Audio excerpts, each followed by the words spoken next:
นะโมตัสสะภะคะวะโตอะระหะโตสัมมาสัมพุทธัสสะนะโมตัสสะภะคะวะโตอะระหะโตสัมมาสัมพุทธัสสะนะโมตัสสะภะคะวะโตอะระหะโตสัมมาสัมพุทธัสสะพุทธังธัมมังสังฆังกุณุตรังอุปัชฌายังนัมมาสามิ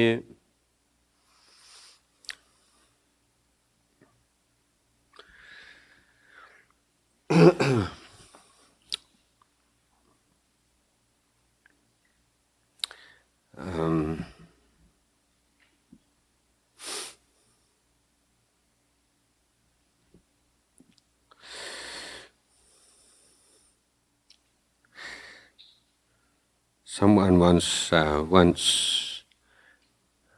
commenting on the difference between fiction and non-fiction, and they said that non-fiction deals with the time-bound world of events and phenomena, whereas fiction deals with timeless truths of the human condition.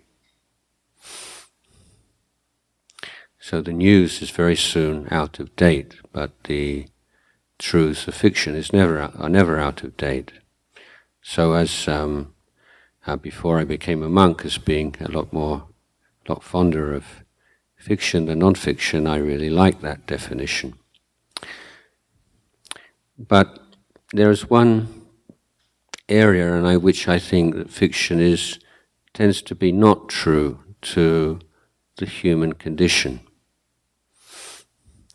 One of the great challenges for any writer, playwright, script writer, is to create an interesting, good person. In fiction and movies and plays, most good people are kind of boring. And we have an idiom, English, don't we, that the devil has all the best tunes. And usually it's the villains, who are so intriguing and fascinating, and you can't take your eyes off them. So, this is kind of idea that we get from fiction, that kind of evil is more interesting than goodness. Goodness is kind of boring. So this is where I take issue, where I disagree with fiction, because I think that in real life, I would say, so you can put this to the test of your own life and experience, but I would say that in fact evil is boring and banal, and it is in fact goodness which is beautiful and refreshing and creative, and it's not boring at all.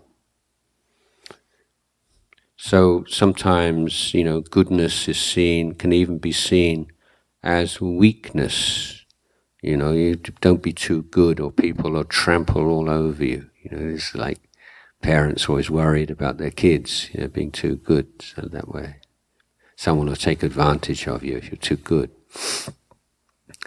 But this idea that there's some kind of a connection between goodness and foolishness and naivety, where does that come from? Why do we think that good people are kind of more naive than people who behave badly? Is that really true? And I think that if you actually consider the behavior of people who are selfish and narcissistic and take no thought about hurting others, that in fact they have very simplistic and naive understanding about the way things are and about human nature and about what really makes us happy and what doesn't make us happy.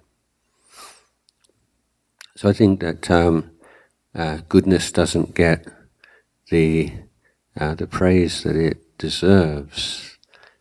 And so in Buddhism, as I say, we're really trying to look more closely at our experience. This is the insight that you don't have to read a lot of books, you don't have to have a super brain, but you do have to be willing just to look both at the things that maybe are comfortable and easy to look at, but also the things that are not so easy to look at.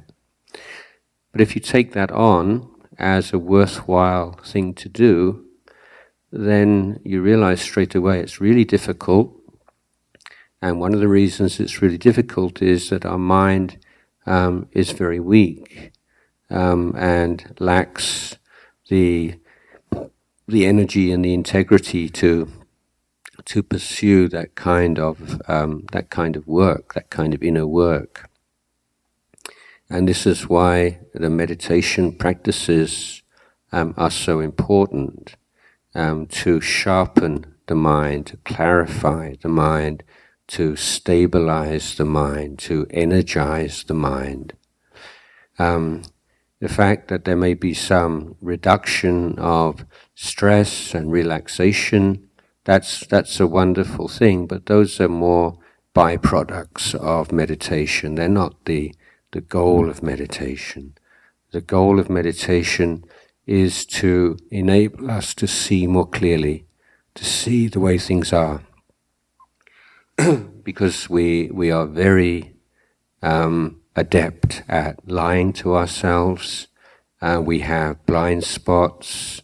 We have filters and prejudices that we are hardly aware of, and it's really difficult to cut through those things.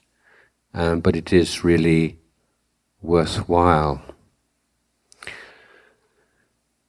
So from my observation, and I think the thing that the most depressing thing in the world, and this is why I give this the same old, that's kind of same old. Well, what is it? What's the root of that? And for me, at least, it's this whole obsession with me. There can be nothing so miserable as a life spent just revolving around me and mine and what I want and what I need and what I don't have and how I should be treated and why am I not treated the way I should be treated. And just when all your thoughts and your desires and your aspirations just revolve around this sense of me, then it's just a very narrow, a miserable life. So an analogy would be that you live in this huge, beautiful house, with many floors and many rooms, and you just live in a little cupboard under the stairs, and you never go anywhere else, and you wonder why you feel unfulfilled. So when I was a teenager, if I may be permitted some personal anecdote, my fascination, my interest was wisdom. How do you become wise? What is wisdom? That word fascinated me. So I had my initial idea was that wisdom comes from experience. So after I finished high school, I worked in a warehouse and on a building site, saved some money. I hadn't taken any money from my parents since I was about 13. It was a sort of point of pride. I'd be self-reliant. And I traveled overland I was 17 years old, and I traveled overland from England to India. And I had so many experiences, and some of them very dangerous experiences, and some of them very pleasant. But I lapped it up. I loved it. The more extreme it was, the better, because I had this idea that, just by exposing yourself to all these wonderful different kinds of things, that somehow this thing called wisdom would grow inside me. And then I'd meet these like middle-aged hippies. So I was sort of the youngest one usually. And these are people who'd been everywhere, not just like India and Afghanistan. They'd been to Southeast Asia, and they'd been to Morocco and through Africa and to Bolivia and Peru and all these different places and all these different experiences, and they could tell stories through the night. And yet, I didn't find them very wise. In fact, what it seemed to me is that after a while, they developed a certain way of looking at the world, and then, however much more experience they gained, it just deepened the ruts of their perceptions and their ideas and their accepted view of the world. And I realized that it's the training of the mind that was important. Otherwise, you can have all the most marvelous experiences, and really all you're doing is accumulating memories. And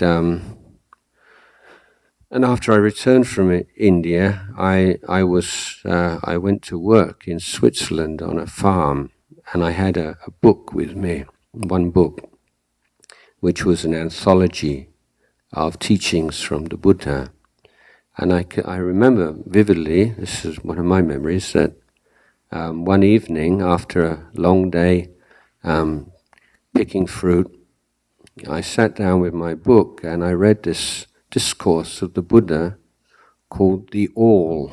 And Buddha says, "O monks, what is the All?" And he said, forms cognizable by the eye, ears cognizable by the sounds cognizable by the ears, tastes cognizable by the tongue, odors cognizable by the nose, physical sensations cognizable by the body, and ideas cognizable by the mind. And I realized that, I felt, wow, I'm that time 19 years old. I've traveled to 20 different countries. I've done all these incredible things, but really, all I've ever seen are forms. All I've ever heard are sounds. All I've ever smelled are odors. All the different foods, all the different cuisines from around the world, they're just flavors. And I realized it's just actually very narrow. It's just going round and round. There's just these few things of forms and sounds and odors and tastes and same old. I thought I could spend the rest of my life making some money, going on some exotic trip and having incredible experiences, and in the end, all I would have to show for it was a memory of forms and a memory of sounds and a memory of odors and a memory of flavors, and so what? Yeah, this was like an insight. So what? And so this is when I really started to take the the training of the mind seriously, because it's the wisdom comes from not from accumulating particular experiences, but understanding the nature of all experience. So in meditation as well, if you're meditating in order to gain a certain kind of special experience, then you've missed the point. Because the meditation is giving you the skills to understand the nature of all experience. So if you're meditating in order to get some particular thing, some particular experience, some particular insight, then we can call that, using the traditional language of the discourses, that means you're practicing in order to go to heaven. So that's what heaven is, isn't it, really? It's a permanently pleasant mental state. So if you're practicing meditation because you think that you can get rid of things that you don't like about yourself or in yourself, and you can enter into this permanently blissful state, that means you want to go to heaven. But enlightenment goes beyond heaven. So there was a kind of an awkward exchange when Ajahn went to England for the first time, and he was taken around the local church by the vicar, very nice man, and so Ajahn said to him, asking him about spiritual practice and prayer to God, and the vicar said, in your meditation, do you reach God? And Ajahn Chah said, oh, we go further than that, he says.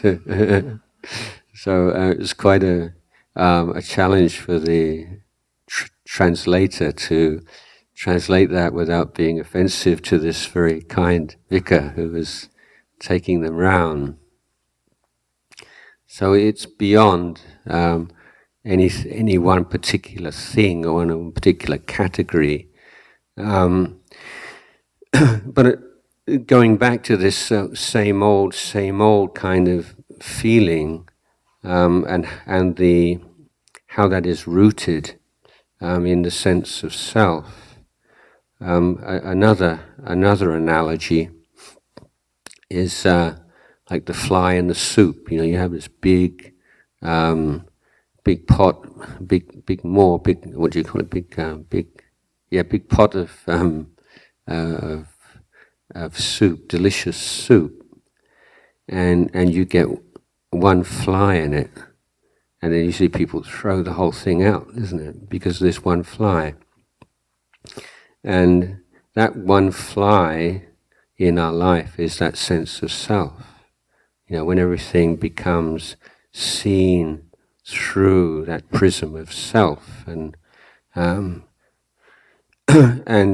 really recognize how that affects and undermines your happiness, and the ways that we think and the ways that we interpret our experience. So in the Western world, then this phenomena of guilt is so deep and widespread, and for Asians for a long time they find it quite incomprehensible, and Asian teachers certainly. These days, people telling me in Bangkok, a lot more people complain of this feeling. But I would point out, this is a kind of a typical experience. Someone decides to do a good thing, a selfless act of kindness, generosity, and spends a lot of time planning it and putting effort into this activity, and then say a few hours into the activity, whatever it might be, there's a thought comes up into the person's mind as, oh, people are just going to praise me so much for this, or this is going to do my image so much good, or something like that.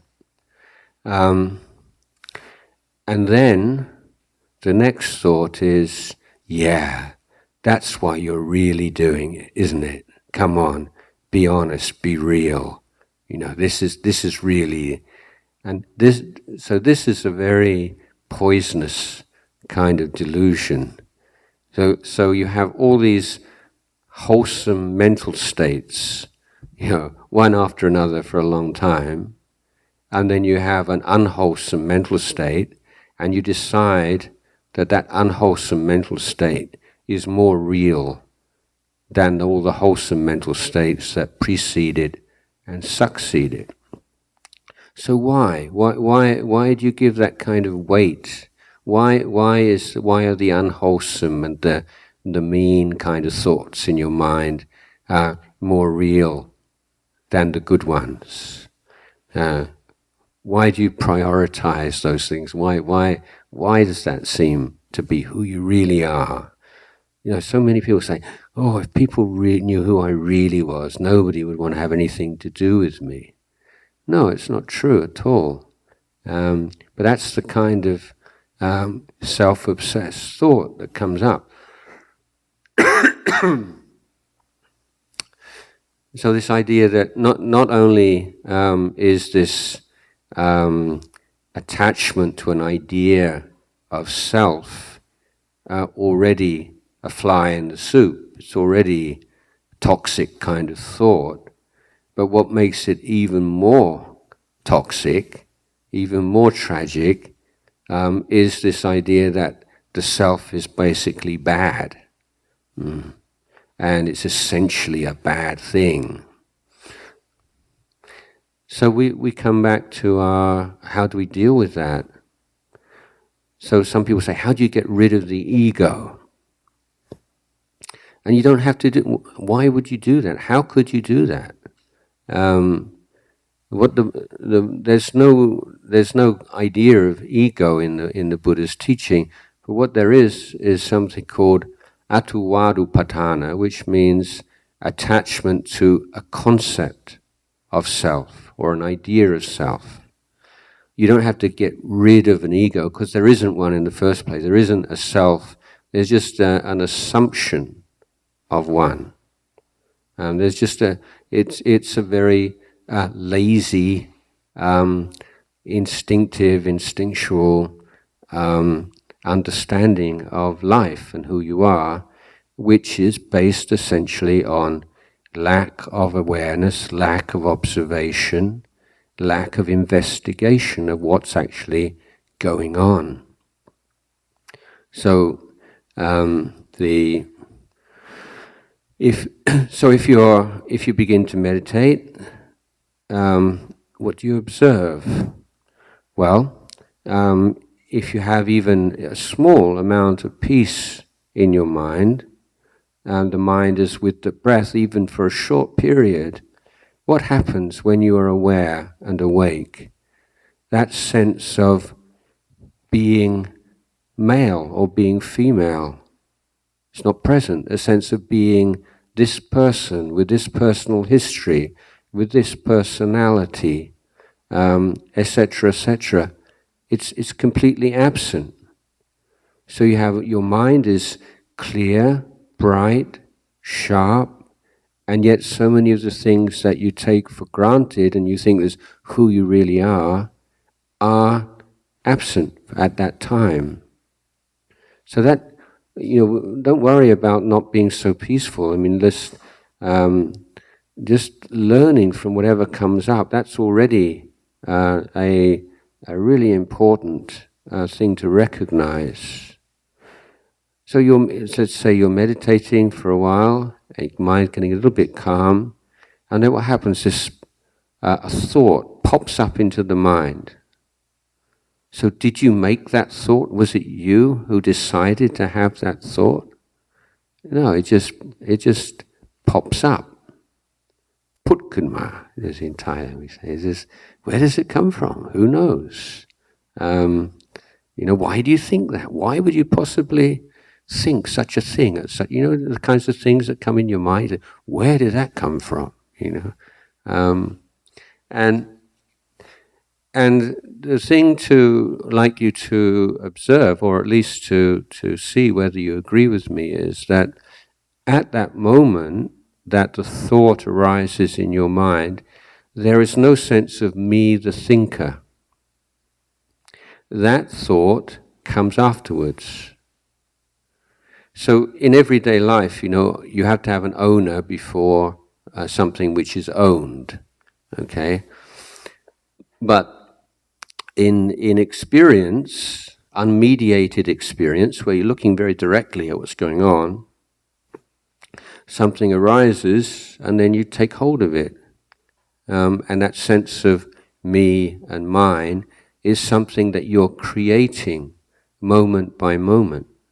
It's not something that's there, it's something that you add on to experience unnecessarily, and that's the cause of so much of our suffering. And we do it because it's a habit, that we've always done it, and we don't have to do it. So you can have experience. It's not that you suddenly don't take it, responsibility for your actions or your feelings anymore, but they are seen as conventional truths. So this is another important feature of Buddhist teaching. We say there are two kinds of truth. There's an unmediated truth, that which we can know in the present moment. And there are conventional truths, or what we call agreed truths. And that's not a bad thing, it's a very good thing. All the human progress that allows us to lead our lives in the way that we do these days is due to our ability to create truths, conventions. So money is a convention. We all, if we all agree that this piece of paper or this, is worth something, then we can exchange it for goods and services. But in itself, it's not the natural state. If a Martian was to see this, or someone, you wouldn't know what it was. It is so because we agree it to be so. So there are truths that are known, can be known as direct experience, and there are truths that are created through mutual agreement. And if we recognize and distinguish between those two kinds of truths, then we can live in that conventional world. So, if an arahant, if a great enlightened being is going to travel overseas, he still applies for a passport. He doesn't say that name, that doesn't encapsulate who I am. But it'd be ridiculous. And he responds to his name and uses all these symbols and agreed conventions because that's what makes the world go round. Because it enables us to communicate and live together in a humane way. But it doesn't. It's not taking those things as being absolute truths. You see. So keep looking at what gives that sense of dreariness in your life. It's not goodness. It's the opposite. When your mind becomes greedy, then it becomes very predictable and very easily manipulated. If you look at all the advertisements around us, what are the elements of human personality that advertisers use to manipulate us? Yes, every now and again there are some kinds of goodness are used as tools, but mostly it's greed and fear, and these more negative mental states, because when we become greedy, we become stupid. When we become angry, we become stupid. When we're deluded, we're stupid. So this is the point, like goodness is intelligent, true goodness in the Buddhist understanding. And in fact, this can be seen from the word for goodness in the Pali language, which is also like imported into the Thai language. It's kusala or kuson in Thai. And so that's the word for good or goodness. But the etymology of the word is intelligent. It's gosala. So gosala becomes kusala. Goson becomes kuson, which means that for it to be true goodness, it has to be intelligent. Goodness is not stupid, And if you're developing this mindfulness and awareness, then you're aware of what's going on in your body, you're aware of what's going on in your mind, real time, in the present moment. If something happens, then you're aware of what the reaction in your body and your mind immediately, and you can respond rather than react. So this is another way of talking about the path of practice. We're going beyond mere reaction to intelligent response. And an intelligent response to experience is called goodness. It's the smartest thing. It's the best way to behave. And if you behave with a mind of kindness and compassion, you don't feel that sort of same old. If you have mindfulness, you're in the present moment, you're not just falling into the trap of memory and prejudice and opinion and view and belief, but you're seeing things with fresh eyes. So that ability to live with a fresh mind, which is not simply comparing things with other things, or doesn't mean that you have a sort of a set idea about life and then try to fit everything into it, but you're being willing to open your mind and look clearly, what's really going on. So when there's you see an advertisement, for instance, and then you're aware of the feeling in your body, and they're trying to use my sensual desire or my sexual desire in order to manipulate me. There's this recognition, and at that moment you're free of that. Whether or not you consume that product, that's another thing. But you're not consuming it as a slave. You're consuming it, out of a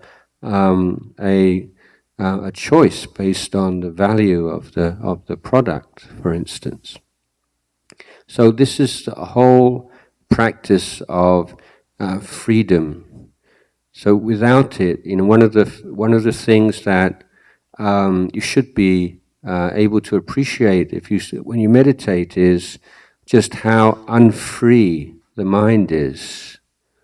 And we can observe this with regard to what we call the worldly dhammas.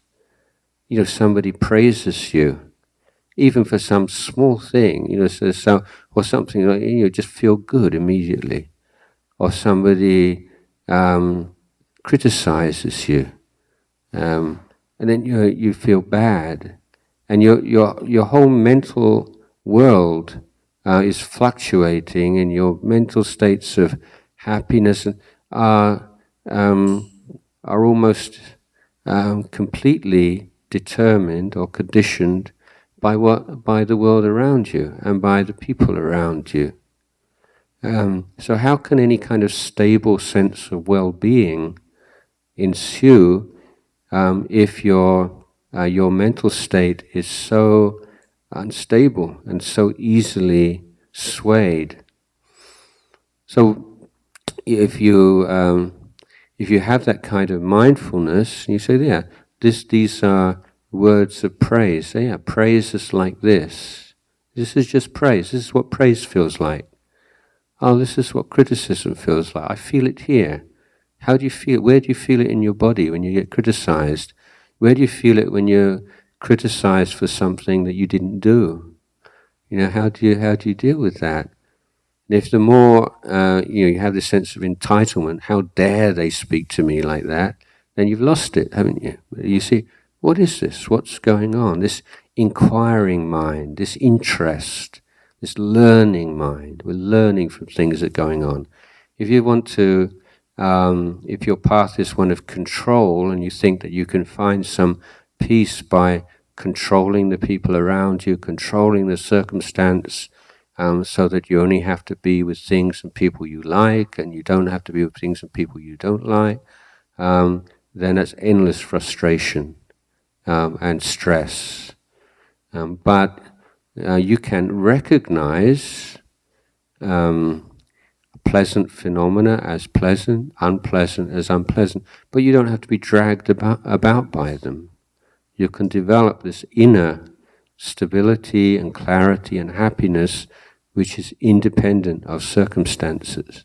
And this is through looking and seeing and understanding, not by adopting a belief system or trying to develop a very calm, impregnable state of mind, but it's developing the tools to be able to be with what's going on and to see things the way they are, rather than the way that you would like them to be.